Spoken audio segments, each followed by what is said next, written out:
This is the Lelit Mara X espresso machine, and I think it might just be the perfect prosumer espresso machine for almost everyone out there. So let's talk about why.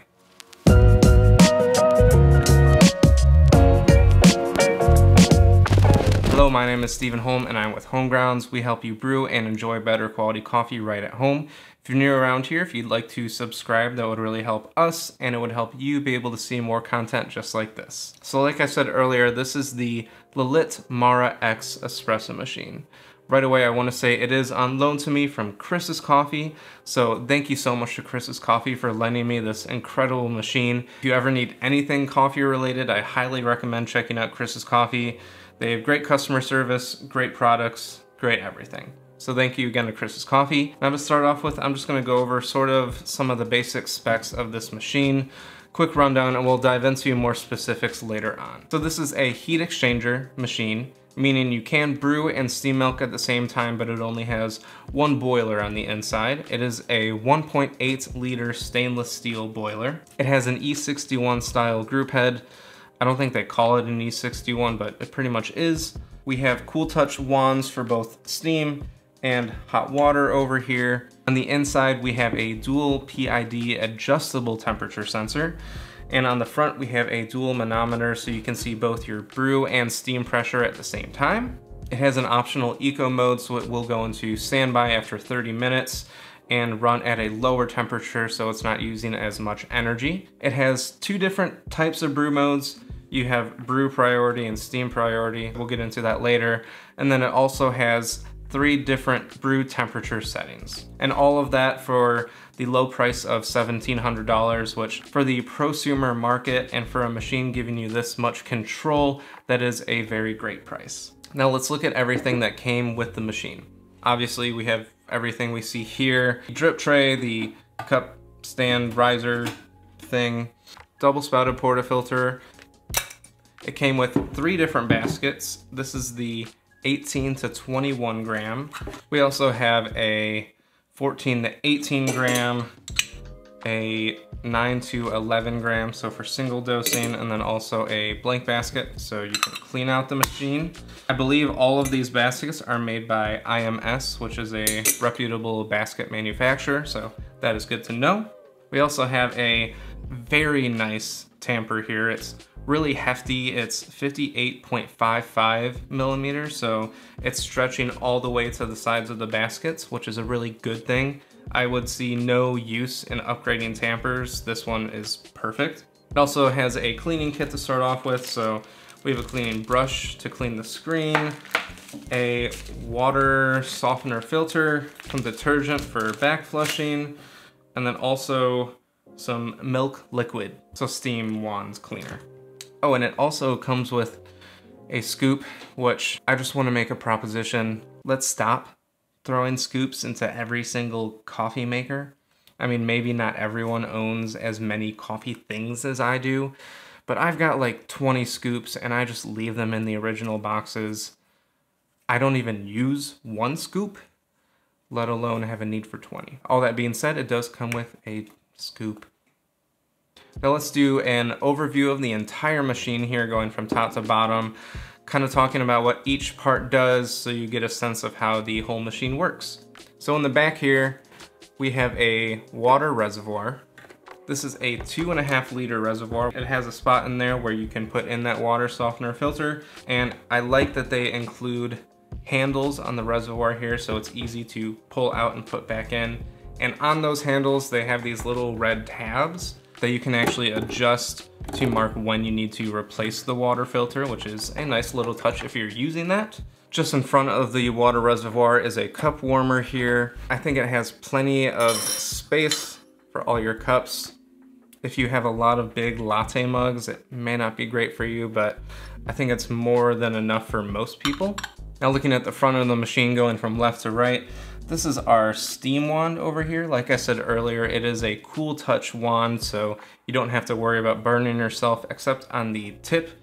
Both the tip of that and the tip of the hot water spout here will be hot, but the wands themselves are cool. This knob right here is for the steam wand. There is about maybe like 1/2 to 3/4 of a turn of just empty space before anything actually happens.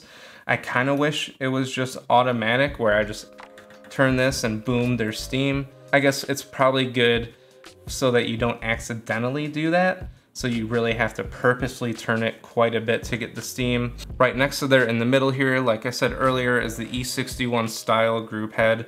If you don't know much about heat exchange machines, I won't go into a lot of detail. We have a whole nother video about that. But essentially we just have hot brew water running through this group head, keeping everything at an optimal temperature.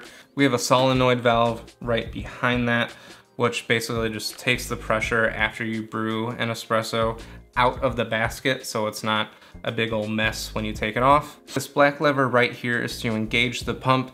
It has sort of two stages, I guess you could say, and as far as I know, the first stage, so just going from all the way down to you hear that click, I don't think that actually does anything. This machine doesn't have any manual pre-infusion. It is a set pre-infusion, so having it right there isn't allowing any water to come out or anything.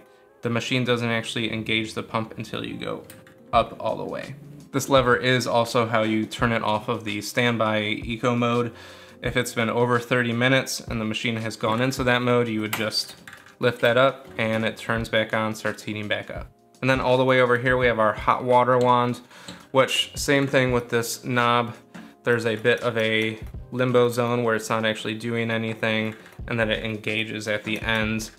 This is sort of an awkward wand over here because they made this machine so narrow that it doesn't really fit anywhere except off to the side here, which is not my favorite thing. I don't even really use this. It's there.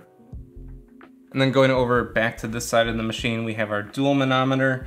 So that's gonna show you both your brew pressure and your steam pressure, and then below that, just power switch. And right here we have our drip tray.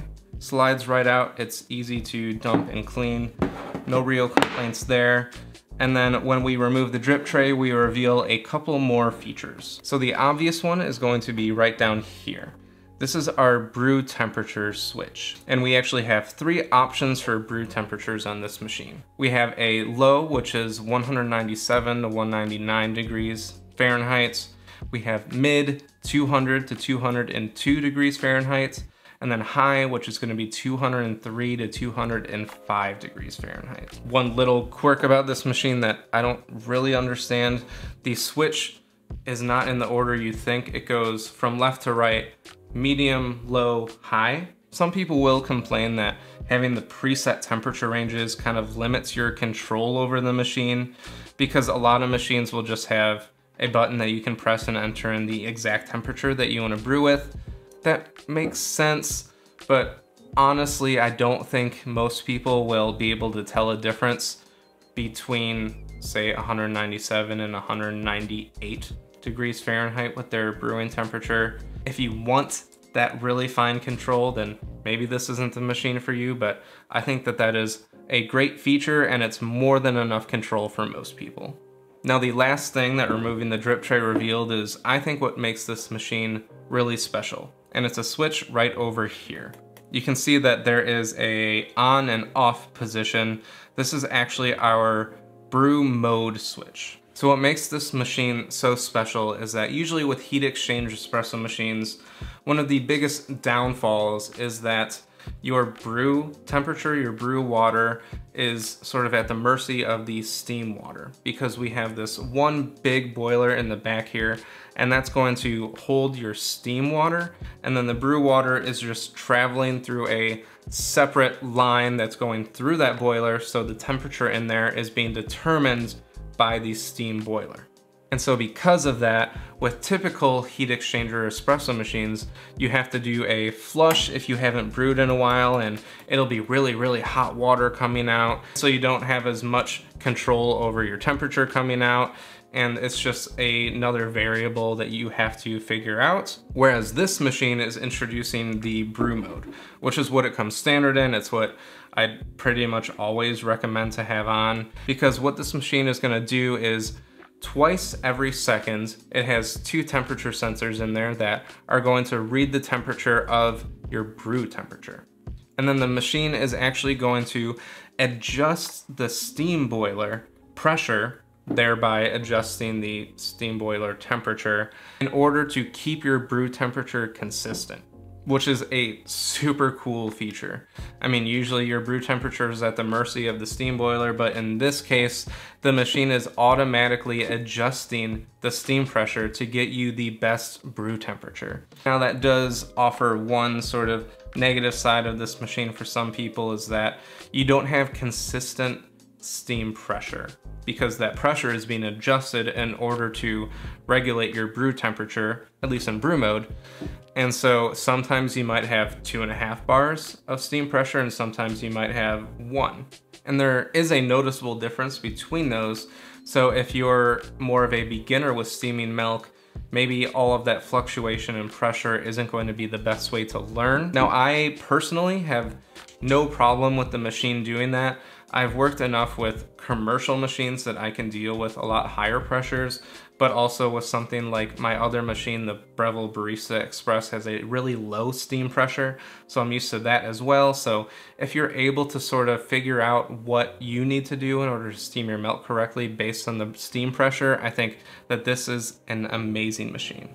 Now, like I said before, we do have the steam priority mode, which is just going to act like a typical heat exchange machine. It's going to keep your steam pressure consistent. I think the brew priority mode is the way to go. Now let's talk about the reasons that we at HomeGrounds love the Lelit Mara X. First off, it makes amazing espresso. I don't want an espresso machine that is going to limit the quality of my espresso, and I don't think that this machine is doing that at all. I think that I can get incredible tasting espresso out of this machine. Next, it is really fun to use. I mean, these types of machines with the knobs and the levers, I really like that experience, the tactile experience versus just pressing a button. Some people don't necessarily like this look, and that's fine. For me, I really enjoy it, and I like the experience of being able to physically do everything with my hands. Next, it is an extremely small footprint. Usually prosumer espresso machines are going to be fairly large, and Lelit really did a great job making this machine really narrow, almost maybe too narrow in my opinion, but it's fairly short.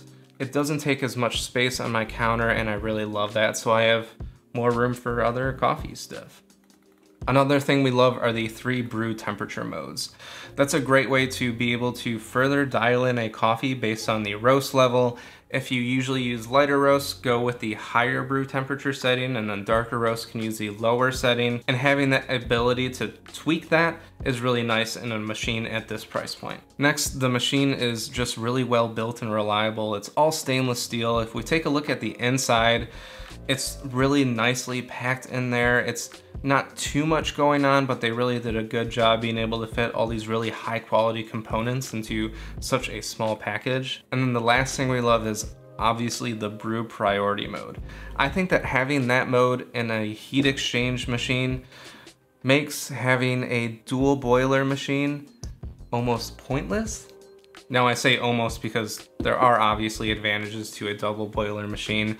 You are able to adjust the brew and steam pressures independently, and you can have one off while the other is on to save on energy. But I think the brew priority mode in this makes it comparable to dual boiler machines that are much more expensive.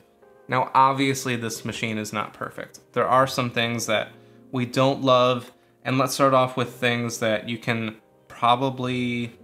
definitely fix on your own. First is the feet. That's a well-known issue with these machines. I get scared every time I have to move this machine because you don't want to slide it at all. People just talk about how those feet will just come right off if you try to move it without lifting it completely.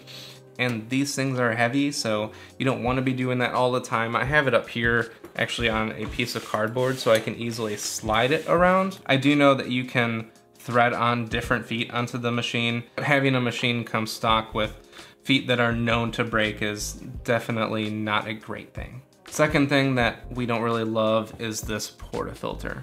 Now I will say it's designed really well. It feels nice and balanced. It sits flat, so you don't have to sort of tilt this in order to tamp flat. But this thing just isn't my favorite. It's difficult to clean.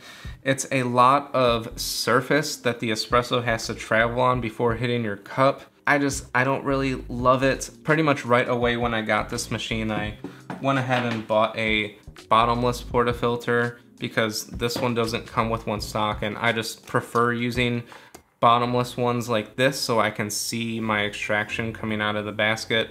That's just a preference. You don't have to do that, but I think it's a nice thing to do, and it's a lot easier using this versus the stock portafilter. The next thing that isn't perfect about this machine, and this is also well known, is the brew pressure coming standard from factory is fairly high. For me, it was around 10 bars, and you want that maximum to be 9 bars of pressure. It is very easy to adjust.